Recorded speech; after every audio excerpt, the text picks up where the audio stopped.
بسم الله الرحمن الرحيم. اهلا وسهلا بكم في فيديو جديد من سلسله بوت كارت شات بوت سيستم. النهارده البوت مانجر. كنا اتكلمنا في الفيديوهات اللي فاتت وشرحنا بعض التفاصيل الداشبورد ووصلنا لحد البوت مانجر. ان شاء الله هنكمل نشرح النهارده البوت وايه فايده الزراير دي كلها، وازاي تستخدم بوت وتربط الصفحه وتعمل بيورد، وازاي تستخدم كل التفاصيل دي او على الخطه اللي هي فانت يكون متاح معاك الاي كوميرس ستور انك تكريت متجر. فخلينا الاول نشرح ازاي عشان نستخدم المتجر بعد كده، الروابط بتاعته ان احنا نستخدمها جوه البوت. فهنروح الاول على الاي كوميرس ستور. تمام، هنلاقي معانا الصفحات المربوطه موجوده زي ما احنا شايفين هنا في الفيسبوك جرام، الصفحات المربوطه كلها ومتفعل عليها البوت. تمام، هنعمل كريت ستور كده. انت متاح معاه فيزيكال وما بين ديجيتال. فيزيكال انت بتبيع شيء او بتبيع منتج هتوصله للعميل، يعني شيء مادي. اما ديجيتال انت هتبيع او سوفت وير او حاجه العميل هيداونلود او هيحمل الملف. تمام، في فرق ما بين الفيزيكال وديجيتال. فيزيكال انت هتبيع منتجات وتوصلها للعملاء وهتستخدم شحن وغيره، لكن ديجيتال انت هتبيع خدمات، فطبعا مش وبالتالي هيدفع لك ثمن الخدمه وهيعمل داونلود للملف. فاحنا هنا عشان معانا صفحه بتشتغل في مجال اللابتوب لشركه مثلا، فاحنا هنختار الستور فيزيكال وهنختار السيلكت بيج. هنا هنختار الصفحه 2 ام لابتوب. تمام، هنسمي المتجر بتاع 2 ام، هنسميه 2 ام لابتوب. وهنا الايميل اللي هنحطه على المتجر هنحط الايميل الرسمي اللي احنا طبعا عملنا برضو قبل كده في الفيديو اللي فات، كريتنا SMTP سيرفر باستخدام الايميل وحطينا ال SMTP بتاع جوجل وحطينا البورت 587 زي ما هم. خلونا كده نجيب الموبايل نمبر، او خلونا مثلا نكتب اي موبايل 2. تمام، وتكتب الموبايل نمبر. تمام، وهنا هتختار الدولة مصر، وهنا هتختار المحافظة وليكن مثلا هتسميها الغربية. تمام، وهنا هتختار المدينة مثلا وليكن طنطا، وهنا هتكتب الستريت او الشارع يعني او العنوان الستريت ادرس، وهنا هتكتب البوستال كود بتاع مصر 33 مثلا، وهنا هتستخدم اللوكال يعني اللغة بتاعت المتجر عربي ولا انجليزي ولا غيره. فانت هنا هتحدد. بالنسبة للوجو بتاع المتجر يفضل ان انت تضغط على علامة الاي وتكريت لوجو للمتجر بمساحة 200 في 50 او 120 في 120 بكسل، هيبقى لوجو صغير. تمام، انا هعدي الخطوة دي لان احنا هعمل انا التصاميم دي بعدين للشركة دي. وبالنسبة للفافوريت ايكون هتكون بمساحة 100 في 100. فانت تعمل التصميمات دي اللوجو والفاف ايكون. تمام، عشان بتظهر في المتجر على الموبايل بيبقى شكلها شيك. تمام، وطبعا لو عندك فيسبوك بيكسل اي دي ده بتكريته من الحنس بتاعك، بتحط الفيسبوك بيكسل اي دي هنا. ولو معاك جوجل اناليتكس اي دي بتحط الجوجل اناليتكس اي دي هنا برضو، فده هنبقى نشرحه بعدين. والستيتس بتاعت السيرفر ده او بتاعت الويب سايت ده اونلاين، يعني الويب سايت ده بيقدم خدمات اونلاين.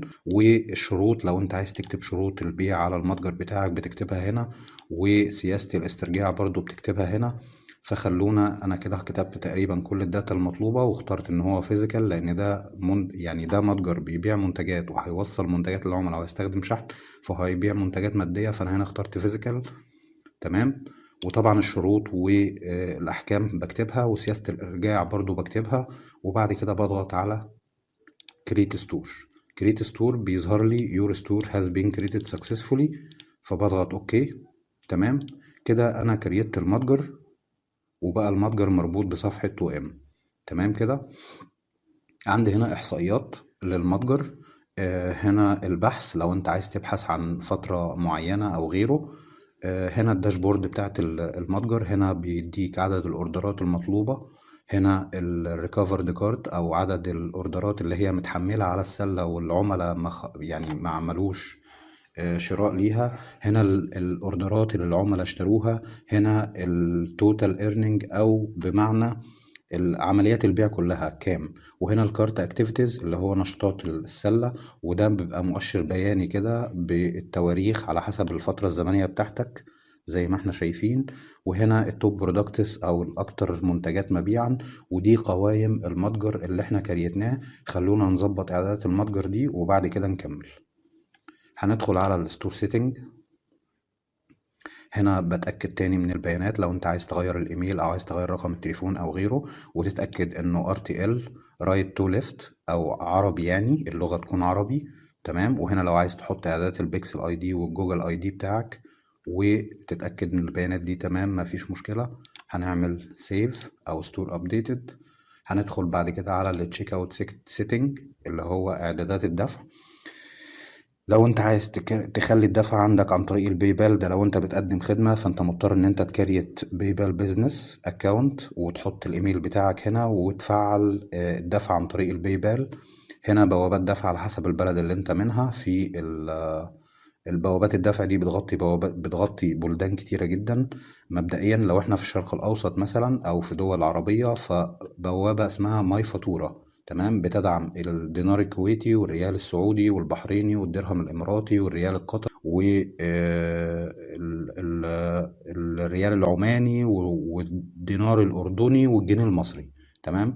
فالبوابة دي انت هتستخدمها، هتكريت حساب على ماي فاتورة. ده هنبقى نشرحه بعدين في فيديو تاني، ازاي تربط حسابك بماي فاتورة وتفتح حساب فردي وتربط هنا الاي بي اي اللي انت خدته من ماي فاتورة، بحيث ان العميل لما يدفع معاك اونلاين يسمع في الاكونت بتاعك على ماي فاتورة والفلوس توصلك، وبعد كده انت تشحن للعميل. تمام. في بوابات دفع كتيرة، فاحنا مش هنستخدم اي بوابة، احنا هنخلي المتجر ده دلوقتي الدفع عند الاستلام. فاحنا هننزل تحت هنا في البيمنت اوبشنز. في برضو حسابات كتيرة ممكن تفتحها على سترايب. يعني هنا بتختار البوابة وبتحط الاي بي اي بتاعها او الاي دي بتاعك على حسب انت فتحت على انهي بوابة. وهنا بتضطر بقى تفعل، انت عايز تفعل الباي بال ولا سترايب ولا انت فتحت حساب على انهي بوابة. وفي الاخر البوابة اللي انت بتحط الاي بي اي بتاعها هنا بتفعلها من هنا. يعني مثلا انت حطيت اي بي اي بتاع ماي فاتورة، فبتنزل هنا وتفعل ماي فاتورة تشيك اوت بحيث انها تكون مفعلة عند الدفع.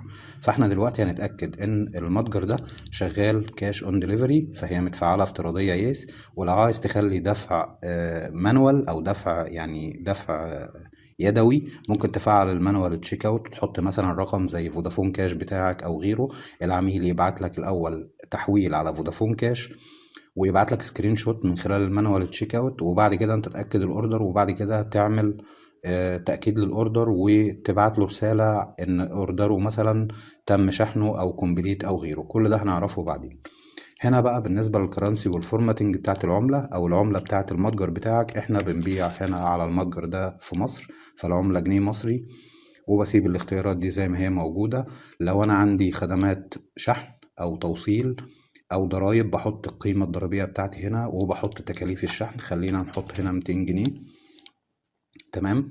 العملة اوريدي احنا غيرناها اي جي بي. هنا السيمبل بس بتاع العملة بيفضل زي ما هو، لكن هو عادي بيحسب على المصري زي ما انا ما حددت العملة هنا.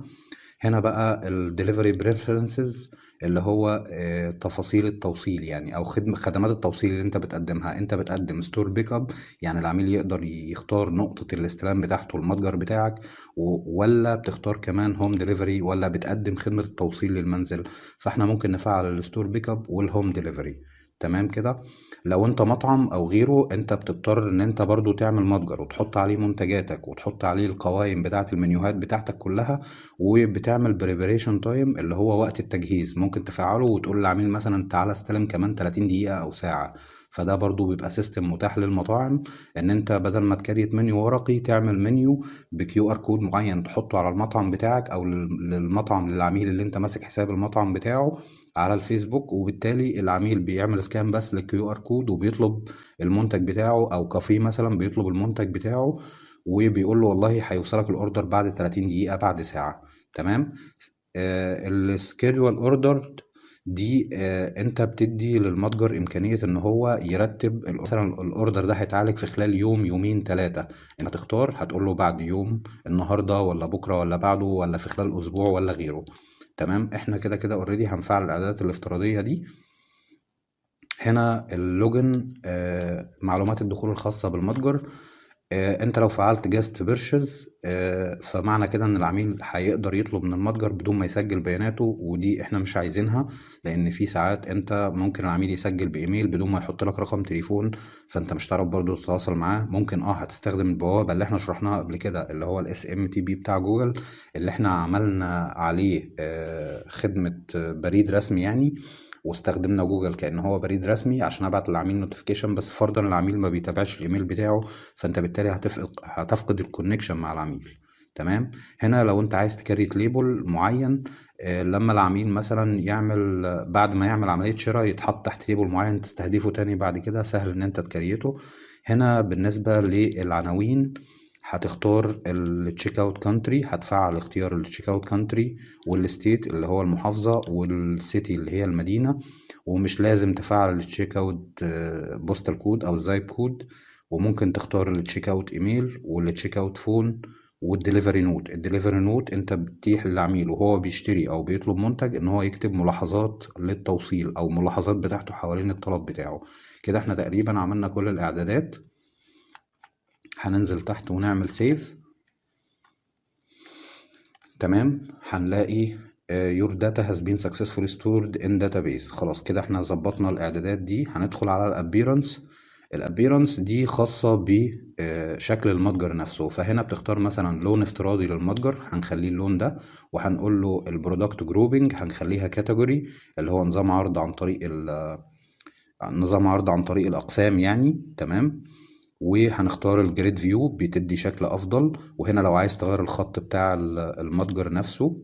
تمام. وهنا عايز تختار بقى على حسب المنتجات الجديدة ولا يعني هنا ترتيب او اوردرد باي العرض على المتجر على حسب المنتجات الجديدة ولا التوتال سيلز ولا عشوائي ولا غيره، فهنخليها نيو برودكتس عشان المنتج الجديد يظهر في الاول. تمام. وهنا لو انت عايز تفعل خدمة باي ناو دي ممكن تغير ده وتقول له اشتري الآن. وهنا ستور بيك اب ممكن تقول له الاستلام من مقر المتجر. لو انت عايز تخفي الهايد ناو، عايز تخفي باي ناو بوتون اللي هو الزرار اللي هو بتاع الشراء الآن ده، ممكن تعمل له هايد. ولو عايز تخفي اد تو كارت ممكن برضو تعمل له هايد. تمام. وخدمة واتساب ممكن الزرار ده ما يكونش موجود في أي خطة عامة، لأن الواتساب اوردر بوتون مش مظبوط حتى الآن، أو لسه هناخد عليه ابروفال يعني من الفيس.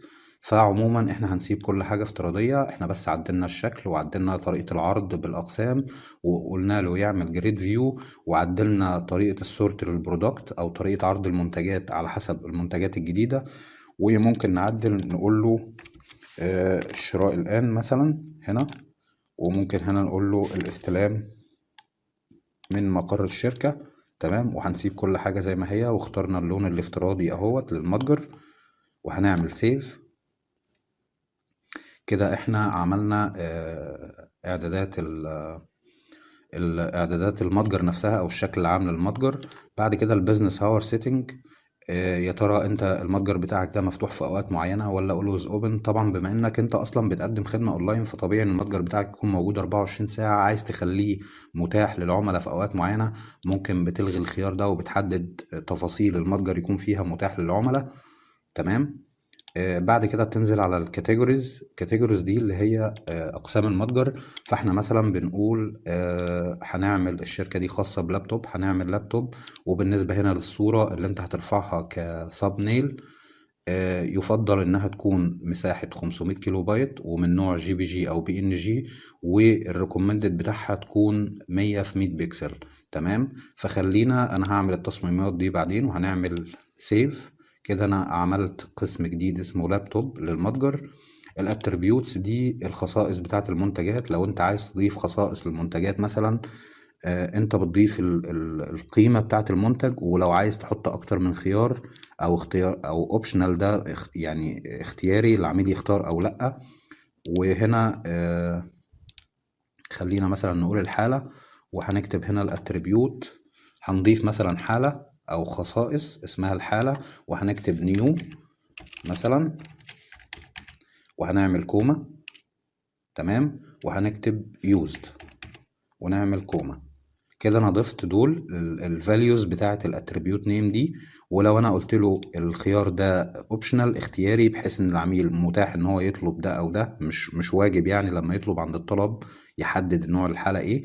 ولا لو قلت له مالتي سيلكت فهو لازم يختار ده ولازم يختار ده على حسب بقى انت بتبيع ايه. فرضا انت بتبيع مثلا منتجات ملابس وعندك اكتر من خيار احمر واخضر وابيض وازرق، فانت لو ممكن تفعل خيار المالتي سيلكت وتحط الالوان بتاعتك كلها هنا، فبالتالي هتظهر للعميل وهو بيطلب الطلب يختار الأحمر ولا الأخضر ولا الأزرق وهكذا. تمام. فهنخليه اختياري هنا، ده لو أنا عايز أضيف اتريبيوتس يعني، أو مش لازم، على حسب أنت حسب شغلك. تمام. والحالة بتاعت الاتريبيوت دي اكتف. هعمل سيف كده، انا ضفت الاتريبيوتس. البرودكتس هنا المنتجات بتاعتي، هنا خانة البحث عن المنتج، هنا السب نيل او الصورة المصغرة للمنتج، اسم المنتج، هنا السعر بتاعه، الستيتس بتاعته، الاكشن، الاجراءات يعني، والستوك الكمية المتوفرة منه قد ايه، وبيظهر معايا الصفحات هنا بتاعت المتجر. تمام. فخلينا مثلا هنضيف منتج افتراضي، وهسمي المنتج ده وليكن تيست. تمام. وهحط هنا السعر الرسمي اللي انا هبيع بيه. لو انت حابب تغير السعر او تعمل اوفر على السعر، بتحط هنا السعر، وبتحط هنا السيل برايس اللي هو الاوفر اللي انت عامله. يعني انت هنا بتبيع ب 500، عايز الاوفر يكون ب 400، فهيتشطب على 500 ويتعمل 400. الريليتد برودكت دي جت ذات صلة يعني، تتعرض مع نفس المنتج. الاب سيل برودكت انت ممكن تعرض على العميل وهو بيشتري ان في منتجات دلوقتي معمول عليها اب سيل وداون سيل. الاتريبيوتس الخصائص، فاحنا هختار الحالة. تمام. وهقول له والله لو جديد هيبقى مثلا زائد او ناقص او كذا او في كذا، واحط فرق السعر هنا. وهنا لو مستعمل هيبقى زائد او ناقص في كذا، واحط السعر بتاعي هنا بتاع المنتج. ده كان شرح بس للاتريبيوت. البرودكت فيديو دي حاجة جميلة جدا، انك لو عندك قناة يوتيوب بتعرض عليها شغلك، فانت بتاخد رابط اليوتيوب وبتحطه هنا. هنبقى نشرح بعد كده ازاي تضيف فيديو مثلا لأي منتج جوه الصفحة بتاعته. هنا بتكتب البرودكت ديسكريبشن بتاع المنتج بتاعك، وهنا بتكتب البيرشيز نود اللي هي ملاحظات الشراء للعميل، وهنا بترفع الصورة الرئيسية للمنتج. ويفضل برضو الالتزام بالقواعد بتاعة المتجر. مساحة الصورة يفضل انها تكون اقصى حاجة مساحة 1 ميجا، ومن نوع جي بي جي او بي ان جي، وتكون 500 في 500. وهنا دي الصور بتاعة المنتج نفسها يعني. فانت بترفع تقريبا 3 صور هنا وصورة هنا، بما يعادل 4 صور. تمام. يعني انت up to 3 image. انت بترفع اكتر من يعني 3 صور على الاقل من نوع بي ان جي او جي بي جي، ويفضل تكون المساحة 500 في 500. تمام. وهنا بتكتب الستوك بتاعك اللي موجود من المنتج، عندي منه 100 قطعة، ولو انت عايز تعرض الستوك او لا. تمام. بيبان للعميل ان في ستوك من ده او لا. وهنا لو انت عايز بريفنت بيرشيز اف اوت اوف ستوك، لو انت عايز يعني تبطل الاوردرات لما الكمية تخلص. فهو اوريدي المتجر نفسه هيقعد يسحب منتجات، هيقعد يعالج الاوردرات الطلبات اللي هتتم، وهيخصم من الكمية. واول ما الكمية دي توصل صفر، هو هيوقف طلب على المنتج ده اوتوماتيك. ولو انت عايز ان المنتج ده يكون تاكسيلابل، ممكن بتفعل الخيار ده يس. ولو انت الحالة بتاعته اونلاين او اوفلاين، اونلاين معناها ان المنتج يكون موجود على المتجر وظاهر للناس، اوف لاين او كده، فبالتالي المنتج ده مخفي عن المتجر. تمام. وهنا فيتشرد يعني منتج مميز يتعرض في القائمة الرئيسية فوق خالص، بتختار يس او نو. تمام. وخلونا مثلا نفعل الخيار ده كمان. كده انا كتبت تقريبا كل مواصفات المنتج. خلينا هنكتب هنا تيست، وخلينا هنكتب هنا تيست. تمام. وفعلت، انا كتبت الكمية بتاعتي وقلت له ديسبلاي ستوك وعملت سيف. فانا بالتالي كده ضفت منتج بقى فيه دلوقتي المنتج صورته هتكون موجودة معايا هنا. المنتج ده اسمه تيست، سعره 500 وعليه خصم بقى ب400، حالته اونلاين واكتف. ودي التفاصيل لو انا عايز انسخ المنتج، او انا عايز اعدل عليه تاني، او انا عايز اشوف المنتج ده شكله ايه على المتجر. بضغط كده على البرودكت بيج، بتحول لصورة المنتج. طبعا بما اننا مش حاطين صور، الصورة بتبقى ظاهرة هنا في الجانب ده. هنا دي المراجعات، لو عملاء عملوا مراجعات ولا حاجة بتتكتب هنا. هنا لو عملاء عندك على الصفحة بيعملوا تعليق أو كومنت بيتكتب هنا، وتقدر ترد عليهم. هنا الملاحظات اللي انت كتبتها للعميل. والعميل مجرد ان هو لو عمل طلب شراء هيتحول مباشرة، بيقول له بليز لوجن تو كونتينيو. فالعميل لازم يسجل دخول معاك، فبالتالي هيضطر يبدأ يسجل دخول باسمه واسم عائلته، او الاسم الاول والتاني والبريد بتاعه وكلمة السر، ويعمل تسجيل، وبعد كده يبدأ يطلب منك من المتجر. تمام. دي طريقة. خلاص احنا كده انشأنا المنتج. تمام. خلونا الرابط ده من خلاله انت بيبقى معاك اللينك اول ما بتعمل فيزيت ستور. دي شكل المنتجات المميزه اللي بتتعرض فوق. طبعا كل ما بتزود عدد المنتجات بتاعتك، كل ما بيبقى ظاهر المتجر بالشكل ده. دي القوائم بتاع الدخول وغيره. الدخول العميل بيقدر يسجل من هنا. خلونا برضو نكمل الدليفري بوينتس. الفيزيت ستور ده انت بتاخد اللينك ده بتحفظه، اللينك اللي بيطلع لك فوق ده بعد ما بتضغط على فيزيت ستور بتحفظه، لان ده بيبقى الاي دي بتاع الستور بتاعك على السيرفر. خلاص. بتدخل بعد كده على الدليفري بوينت اللي هي نقاط التوصيل، يعني ممكن تضيف مثلا نقطة توصيل هنسميها 2M لابتوب باسم الشركة، وهنسميها شارع عمر ابن عبد العزيز طنطا. تمام. وهنخلي النقطة دي اكتف كده. انا ضفت نقطة استلام من 2M لابتوب. تمام. هنا بعد كده بتلاقي QR منيو، انت بتقدر تستخدم QR ده تطبعه وتبدأ توجه العملاء عليه. يعني هتطبع QR ده هيدخلهم مباشرة، ده هيدخلهم من خلال الرابط ده على الماسنجر بتاع الصفحة بتاعتك اللي انت رابط عليها المتجر. فبالتالي اول ما يدخل هتديله رسالة ترحيبية وتقول له اهلا بيك، ويلكم تو اور ستور، وهو هيضغط ستارت هيدخل يشوف المنتجات. او لو العميل جاي لك من الكيو ار كود ده ممكن برضو تستخدم الرابط ده الرابط الديفولت الرئيسي برضو بتاع المتجر. ممكن تستخدم الكيو ار كود او تستخدم الرابط ده انك توجه العملاء بتوعك للمتجر بتاعك عشان يشوفوا منتجاتك. ممكن برضو تعدل على الويلكم مسج دي. ممكن نقول له اهلا، مجرد بس ان انت هتعلم عليها وتغير اللغة، اهلا بك يا فيرست نيم، ونسيب الكومة زي ما هي، مرحبا بك في متجرنا، معذرة، مرحبا بك في متجرنا. تمام. والستارت دي ممكن اضغط عليها برضو واكتب البدء الآن مثلا، بحيث ان العميل يضغط على البدء الآن. وهعمل سيف. دي كده خلاص اتعدلت.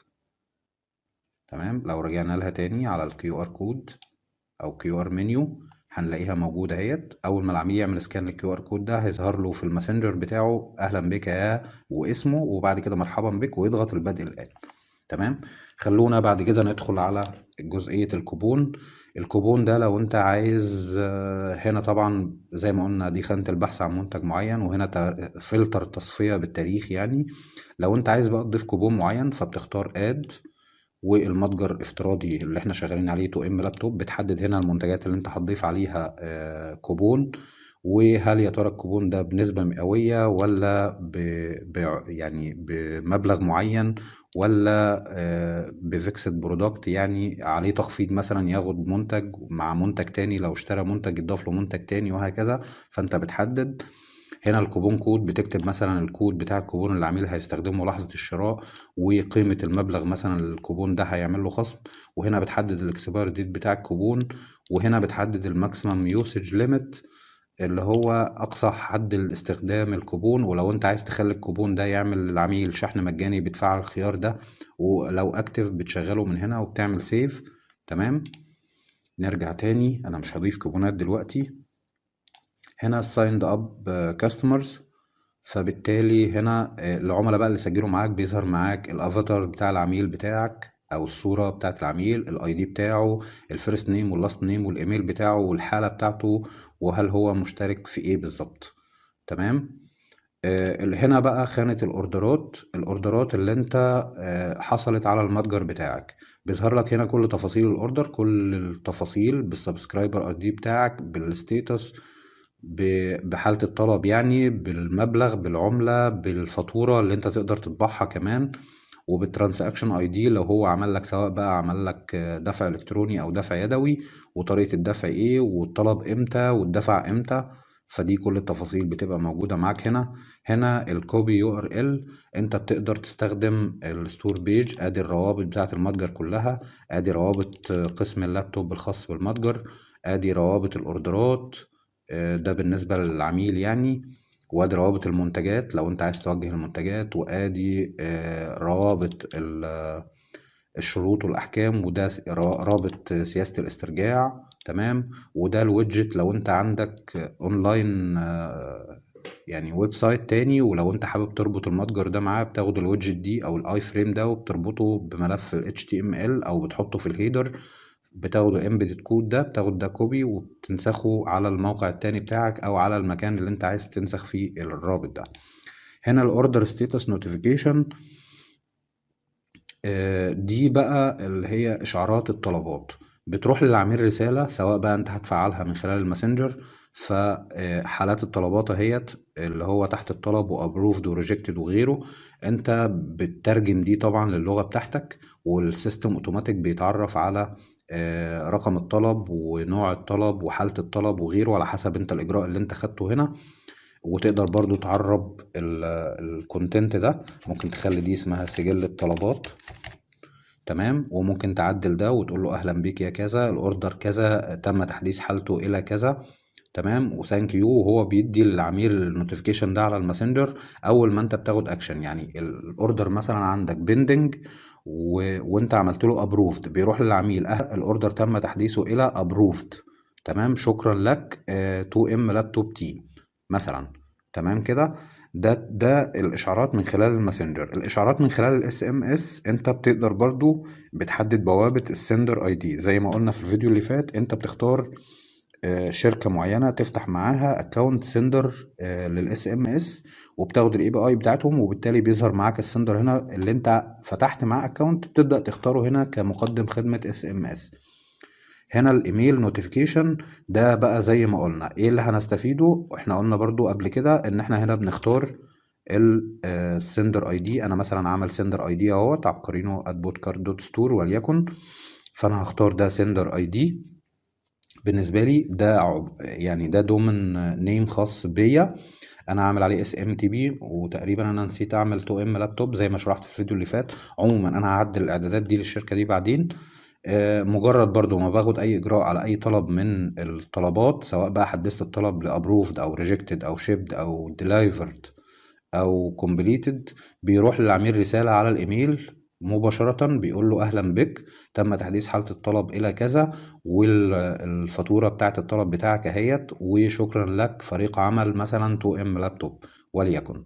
تمام كده.